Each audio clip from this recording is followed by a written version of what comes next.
আজ পবিত্র ঈদুল আজহা।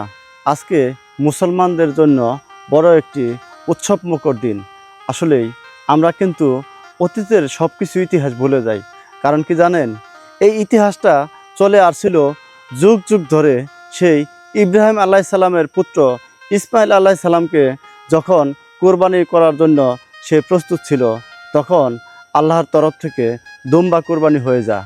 আসলেই তখন যদি সেই ইসমাইল আলাইসাল্লাম কোরবানি হয়ে যেত, তাহলে আমাদের মতো মানুষ কোরবানির মধ্য দিয়েই আমরা চলে যেতাম সেই পরপারে।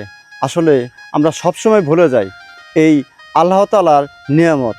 আজকে যদি এই প্রথাটা চালু থাকতো মানুষ কোরবানির, তখন মানুষের শত্রু কতটুক বড়, কতটুক অহংকার মানুষের ভিতরে সেটা দেখতে পাওয়া যেত। কারণ কি জানেন, এই মানুষ যার প্রতি অহংকার আছে, যার প্রতি আক্রোশ আছে, তাকেই তারা কোরবানি করত শুধুমাত্র আল্লাহ তাআলার দোহাই দিয়ে। আর এই মানবজাতি সারা জীবনই এভাবেই চলবে, এটা মনে রাখবেন।